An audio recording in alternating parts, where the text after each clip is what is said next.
السلام علیکم ورحمۃ اللہ وبرکاتہ نحمدہ ونصلی علی رسولہ الکریم اما بعد وقال اللہ تعالی فی القرآن سورۃ العد اعوذ باللہ من الشیطان الرجیم بسم اللہ الرحمن الرحیم الذین آمنوا وتطمئن قلوبهم بذکر اللہ الا بذکر اللہ تطمئن القلوب صدق اللہ العلی العظیم۔ دیکھیں اس آیت کا جو ترجمہ ہے، لفظی ترجمہ تو خیر ہم نہیں کر سکتے، نہ انسانی دماغ اس طریقے کا اللہ تبارک و تعالیٰ نے بنایا ہے کہ کسی بھی چیز کا جو ہمارے مالک نے نزول کری ہے قرآن پاک میں، کوئی بھی احکام جو آیا ہے اس کو ہم سمجھ سکیں، اس کے اصل ترجمے یا مقصد تک پہنچ سکیں کہ یہ آیت نبی صلی اللہ علیہ وسلم کے پر کیوں نازل ہوئی ہے۔ لیکن اگر ایک زبانی ترجمان ہم کریں اور اس چیز کی ایک تفتیش میں جائیں کہ یہ آیت کیوں اور کس پس منظر میں نازل ہوئی ہے، اس آیت میں اللہ تعالیٰ فرماتے ہیں الذین آمنوا وتطمئن قلوبهم بذکر اللہ، کہ ایمان والوں اگر دل کا سکون جو تم چاہتے ہو تو اللہ کے ذکر میں، الا بذکر اللہ تطمئن القلوب، بے شک اللہ کے ذکر سے، اللہ کی یاد سے ہی دل سکون پاتے ہیں۔ بظاہر تو اگر ہمیں لگے گا تو وہ اس طریقے سے لگے گا کہ یہ تو بہت ایک سادہ سا معاذ اللہ اللہ تعالیٰ نے ایک جملہ فرما دیا کہ میری ہی یاد میں یا میرے ہی ذکر سے جو ہے وہ دلوں کو سکون ملتا ہے۔ اس کی اگر در حقیقت تفصیل میں ہم جائیں تو یہ ایک اپنے آپ میں بہت گہرائی کا مضمون ہے۔ تھوڑی سی تفصیلات میں آپ کو انشاءاللہ تعالیٰ بتاؤں گا ابھی۔ دیکھیں انسان کی زندگی میں کئی مرحلے آتے ہیں، بچپن ہے، جوانی ہے، بڑھاپا ہے، اور وہ ان کے دوران کئی شعبوں سے جو ہے وہ گزرتا ہے۔ بچپن میں ایک الگ اس کی مصروفیات ہوتی ہیں، جوانی میں الگ مصروفیات ہوتی ہیں، بڑھاپے میں الگ مصروفیات ہیں۔ اس آیت کا جو ترجمان ہے اگر اس کی تفسیر کی جائے، اب جیسے مثال کے طور پہ ایک بچہ ہے، وہ کھیلتا ہے تو اس کو جو ہے کسی بھی طریقے کی شرارت میں، کسی بھی طریقے کے کھیل کود میں اچھل رہا ہے، کھیل رہا ہے، دوڑ رہا ہے، تو اس کی جو حرکات ہوتی ہیں، ایک بہت سیدھی سی اور بنیادی بات میں آپ کو بتا رہا ہوں، اس کی جو حرکات ہوتی ہیں وہ اس کو اگر کنٹرول میں لانا ہو یا اس کو خاموش کرانا ہو تو اکثر والدین کیا کرتے ہیں، یا تو اسے کوئی ایسی لوری سناتے ہیں یا کوئی ایسا گانا سناتے ہیں جس سے وہ بچہ کچھ دیر کے لیے خاموش ہو جائے۔ جیسے آج کے جدید دور میں ہم دیکھ رہے ہیں کہ بچے جو ہیں وہ کارٹون زیادہ دیکھتے ہیں، کارٹون دیکھنے سے بچے خاموش ہو جاتے ہیں۔ تو اسی طریقے سے اگر ایک اور مثال کے طور پہ لی جائے کہ کوئی بچہ اگر رو رہا ہے یا غمزدہ ہے، ناراض ہے کسی بات پہ، کسی چیز کو لے کے خفا ہو گیا ہے، تو مائیں کیا کرتی ہیں، اسے اپنے سینے لگا کے ایک لوری سناتی ہیں یا گانا سناتی ہیں یا ہلکی آواز میں گنگنانے لگتی ہیں۔ اسی طریقے سے جو ایک دل کی تسلی ہوتی ہے، نفس کی تسکین جسے ہم کہتے ہیں، دل کی جو تسلی ہے اور ذہنی جو ایک سکون جس کی ہم بات کر رہے ہیں کہ ذہن اپنے آپ میں جو چیزیں اللہ تعالیٰ نے ہمیں دی ہیں، عطا کری ہیں اس زندگی میں، وہ کسی بھی شکل میں ہو سکتی ہیں، وہ اولاد کی شکل میں ہو، بیوی کی شکل میں ہو، مال کی شکل میں ہو، کوئی آپ کو ایسا مقام دیا ہو، پوسٹ ملی ہو اپنی جاب میں، کوئی بھی چیز وہ ہو سکتی ہے۔ اس میں انسان کو صرف اور صرف ایک یہ چیز، ایک اطمینان جو ہے وہ کس طریقے سے میسر ہو، کس طریقے سے وہ آئے کہ انسان اس چیز پہ مطمئن ہو جائے کہ ہاں میرے اللہ نے جو مجھے دیا ہے وہ میرے لیے ہر لحاظ سے بہتر ہے، ہر لحاظ سے قابل قبول ہے، میں اپنے اللہ کی رضا میں راضی ہوں اور میرا اللہ مجھ سے راضی ہو جائے۔ بظاہر تو یہ ایک بہت چھوٹی سی آیت ہے، الذین آمنوا تطمئن قلوبہم بذکر اللہ الا بذکر اللہ تطمئن القلوب، اللہ تعالیٰ فرماتے ہیں کہ میرے ہی ذکر میں تمہیں سکون ہے۔ اب اس کی اگر تفصیلات میں ہم جائیں تو ایک چھوٹا سی مثال میں آپ کو دوں گا۔ اب جیسے انسان کے سامنے ایک کھانا پیش کیا گیا، دیکھیں ہر چیز بحیثیت مسلمان اگر ہم بات کریں تو ہمارا ہر عمل، ہر چیز ایک عبادت ہے اور اس کا ایک ثواب ہے۔ اللہ تعالیٰ فرماتے ہیں کہ تم کوئی بھی کام اپنی زندگی میں اگر کرتے ہو، اسے اگر میرے بتائے ہوئے طریقے سے جو میں نے اپنے حبیب پہ نازل کیا صلی اللہ علیہ وسلم، یعنی کہ ان کی سنتوں پہ عمل کرتے ہوئے اگر کرتے ہو تو وہ بھی عبادت میں شمار ہے، یہاں تک کہ سونا اور رفع حاجت کے لیے جانا بھی عبادت میں شمار ہوتا ہے۔ اب ایک چھوٹی سی مثال ہم لے لیتے ہیں کہ اگر انسان کھانا کھا رہا ہے، مثال کے طور پہ اس کے سامنے کچھ کھانا رکھا ہوا ہے، وہ کچھ بھی ہو سکتا ہے، درمیانہ کھانا ہو، بہترین کھانا ہو، اعلیٰ قسم کا طعام ہو، کچھ بھی ہو سکتا ہے۔ تو اب سنت طریقہ ہمارے لیے کیا ہے کہ ہم یہ دعا پڑھ کے کھائیں، بسم اللہ و علی برکت اللہ، اور کھانا کھانے کے بعد کی دعا جب کھانا کھا لیں تو الحمدللہ کہیں 3 بار۔ تو یہ ایک چھوٹا سا عمل ہے، اگر اسے ہم کریں گے تو اس چیز میں بھی اگر مان لیجیے جیسے آج ہمارا کوئی ایسی چیز کھانے کا دل کر رہا ہے، مثال کے طور پہ گوشت ہے یا کوئی دوسری چیز ہے، وہ کھانے کا دل کر رہا ہے، اگر وہ نہیں ملتی، گھر میں سادہ سا کھانا یا کوئی سبزی دال چاول بنائے، وہ بھی کھا کے انشاءاللہ باذن اللہ انسان کو وہی سکون، وہی تسکین محسوس ہوگی، کیونکہ اس نے اس طریقے پہ عمل کر کے اس چیز کو کیا، اس کھانے کو کھایا جس کو سنت طریقہ ہم کہتے ہیں۔ اسی طریقے سے اب آپ کام کاج کی بات لے لیں، کاروبار کی بات لے لیں، تو جو سنتیں نبی صلی اللہ علیہ وسلم نے بتائی ہیں، جس طریقے سے انسان کو کام پہ نکلنا چاہیے، جس طریقے سے اپنے کام کو شروع کرنا چاہیے، اور کام کرنے کے دوران کن چیزوں کا خیال رکھنا ہے، حلال کا ہے، حرام کا ہے، ان چیزوں کو اگر وہ کرتے ہوئے چلے گا تو جو بھی رزق اس کے نصیب میں اللہ تبارک و تعالیٰ نے لکھا ہے اس میں اس کو وہی تسلی، وہی سکون ملے گا جو انشاءاللہ باذن اللہ اس کو چاہیے۔ دیکھیں یہ جو ہے سکون کی جو لڑائی ہے، تسکین جسے کہتے ہیں ہم، سکینہ، ایک اطمینانی پن ہونا، ایک ذہن میں ایک تسلی بخش ہو جانا ہے کہ ہاں مجھے جو میرے اللہ نے عطا کیا ہے وہ میرے حق میں بہتر ہے۔ اگر سادے سے زبان میں بات کریں تو اپنی تقدیر پہ راضی ہو جانا، کیونکہ انسان جب کسی چیز سے راضی ہو جائے گا یا کسی بات پہ اگر وہ ایگری کر جاتا ہے، کسی چیز پہ راضی ہوتا ہے تو پھر وہ اس سے مطمئن ہو جاتا ہے۔ تو اس چیز پہ کہ میرے اللہ نے جو میری تقدیر میں لکھا ہے وہی ہو رہا ہے، وہی ہوا ہے اور وہی ہوگا، اس چیز پہ اگر انسان مکمل اور کامل یقین رکھے اور اس چیز پہ راضی رہے تو اس کا ذہن اور اس کا نفس ایک اطمینان کی کیفیت میں آ جائے گا، ایک سکون میں آ جائے گا۔ اچھا، یہ تو ہو گئی ایک بات۔ دوسری بات یہ ہے کہ انسان اگر ایک بے سکونی، ایک بے چینی محسوس کرتا ہے، جیسے آج جدید دور میں ہم دیکھتے ہیں کہ لوگ ٹینشن کے مریض بن گئے ہیں، بلڈ پریشر رہتا ہے انہیں، شوگر رہتا ہے، ہر وقت وہ فون میں مشغول رہتے ہیں، دن بھر کام کر کے گھر بھی آتے ہیں تو بھی فون میں لگے رہتے ہیں، کھانا کھا رہے ہیں، بچوں کے ساتھ بیٹھے ہیں تو بھی فون میں لگے ہوئے ہیں۔ تو ایک مسلسل ٹینشن اور ایک ذہن جو ہے وہ تلاطم میں برپا رہتا ہے۔ تو اس چیز کا کیا حل ہے؟ جو اصل بات مجھے سمجھانا چاہ رہا تھا، جو اس آیت کا اصل مفہوم ہے، الا بذکر اللہ تطمئن القلوب، کہ اللہ تعالیٰ فرماتے ہیں کہ میرے ہی ذکر سے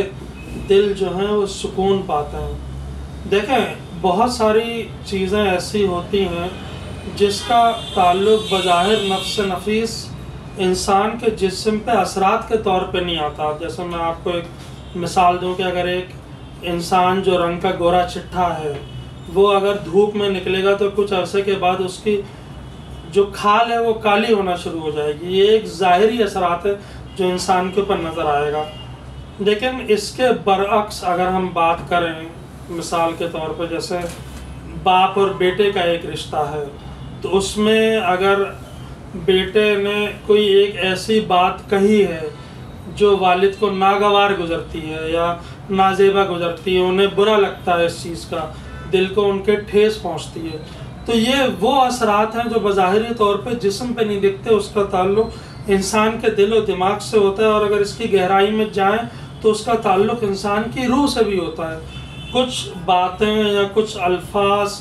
ایسے ہوتے ہیں کہ جس کے بول جانے کے بعد انسان کی جسمانی کیفیت بدلنا شروع ہو جاتی ہے۔ بظاہری طور پہ تو یہ چیز نہیں دکھتی، آپ کو لگتا ہے کہ انسان ٹھیک ہے، وہ بیٹھا ہوا آرام سے کچھ نہیں بول رہا، لیکن اس کے ذہن میں ایک تلاطم برپا ہونا شروع ہو جاتا ہے کہ یار یہ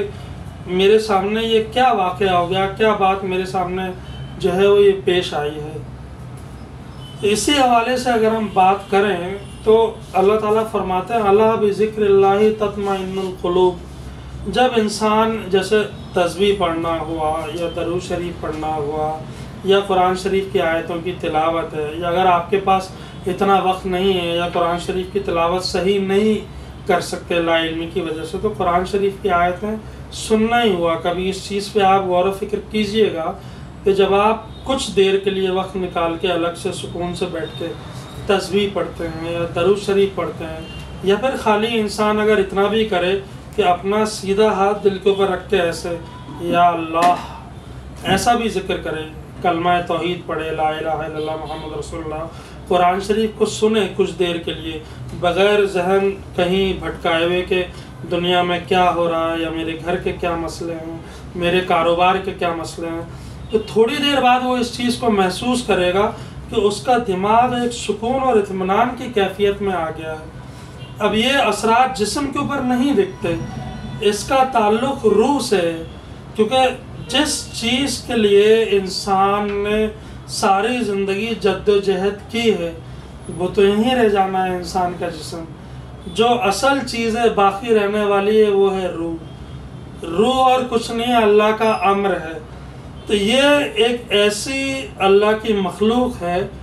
جس کا تعلق آسمانوں سے ہے، تو اگر اس کے سکون کے لیے، اس کی تسلی کے لیے، یا یوں کہہ لیں کہ اس کو بھر دیا جائے، جیسے انسان عام زبان میں کہتے ہیں کہ تمہارا پیٹ بھر گیا، تو روح کی جو خوراک ہے تاکہ اس کا بھی پیٹ بھر جائے، تو اس چیز کی جو غذا ہے وہ آپ کو اس دنیا میں نہیں ملے گی کہ آپ زمین میں سوچیں کہ میں کوئی چیز کھا لوں یا کوئی چیز پی لوں، یا آپ کو اپنے کاروبار میں یا جہاں آپ جاب کرتے ہیں کوئی ایسا عہدہ یا مقام مل جائے یا کوئی مال و دولت سے آپ کو نواز دیا جائے، تو اس سے وہ چیز حاصل نہیں ہوگی، کیونکہ روح اللہ کا امر ہے، آسمانوں سے اتری ہے، تو اس کی غذا بھی اللہ تعالیٰ نے آسمانوں سے ہی اتاری ہے۔ تو آسمانوں سے اتاری جانے والی چیز کیا ہے؟ اللہ تعالیٰ کا اتارا ہوا قرآن۔ اللہ تعالیٰ نے جو اپنے نبی کو ذکر سکھائے، اذکار سکھائے، دعائیں سکھائی ہیں کہ کس طریقے سے تم میری عبادت کرو، جو طریقہ بتایا، جب اس طریقے سے وہ کام کیا جائے گا تبھی اس کی غذا پوری ہوگی، اور روح اور نفس کی غذا جب پوری ہوگی تبھی اسے وہ تسلی حاصل ہوگی جو انسان جس سکون کے لیے ساری زندگی تلاش کرتا ہے اور ساری زندگی دوڑتا ہے۔ اب سوال یہ آتا ہے کہ اس چیز کو کب اور کیسے کیا جائے کہ انسان کی زندگی میں ایک سکون آئے اور ایک تسلی آئے۔ دیکھیں، عام عبادات 5 وقت کی نماز ہو گئی، اس میں سنتیں ہو گئی، ساتھ میں نوافل ہو گئے ساتھ میں، اس کے علاوہ تسبیح انسان پڑھ سکتا ہے، بیٹھ کر کے وقت نکال کے درود شریف پڑھ سکتا ہے، زیادہ نہیں تو آپ 1 رکوع 2 رکوع انشاءاللہ باذن اللہ قرآن شریف کے پڑھنا شروع کریں، سمجھ کے پڑھیں، دھیرے دھیرے انشاءاللہ تعالیٰ پڑھیں، تو آپ محسوس کریں گے کہ آپ کی جسمانی کیفیت، ذہنی کیفیت، روحانی کیفیت بھی بدل رہی ہے۔ اور اس کے علاوہ بھی ایک چیز یہ ہے کہ جب انسان اس طرف اپنے آپ کو ڈھالتا ہے اور ان چیزوں میں جاتا ہے تو وہ یہ بھی محسوس کرتا ہے کہ میرے آس پاس کے جو لوگ ہیں، میرے اطراف کے جو لوگ ہیں، ان پہ بھی یہ چیزیں متاثر کرتی ہیں۔ ماحول جسے ہم کہتے ہیں، ایک خوشگوار اور خوشنما ماحول کے لیے بے حد ضروری ہے کہ انسان اپنی طرز زندگی کو اسی طریقے سے بنائے جس طریقے سے اللہ تبارک و تعالیٰ نے کہا ہے۔ جیسے سورہ مزمل میں اللہ تعالیٰ اپنے نبی سے فرماتے ہیں، انسانوں سے نہیں، یہ اللہ تعالیٰ نے اپنے نبی، پیارے نبی پاک صلی اللہ علیہ وسلم سے فرمایا ہے۔ اعوذ باللہ من الشیطان الرجیم، بسم اللہ الرحمن الرحیم، یا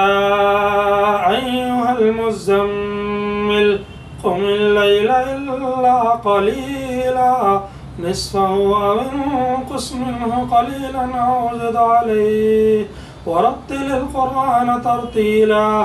إنا سنلقي عليك قولا ثقيلا إن ناشئة الليل هي أشد وطئا وأقوم قيلا إن لك في النهار سبحا طويلا واذكر اسم ربك وتبتل إليه تبتيلا رب المشرق والمغرب لا إله إلا هو فاتخذه وکیلا۔ صدق اللہ العلی العظیم۔ تو اللہ تعالیٰ فرماتے ہیں اپنے نبی سے کہ اے کملی میں لپٹنے والے، چادر میں لپٹنے والے، رات کو قیام کیا کرو، رات کو عبادت کرو، آدھی رات یا اس سے تھوڑا سا کم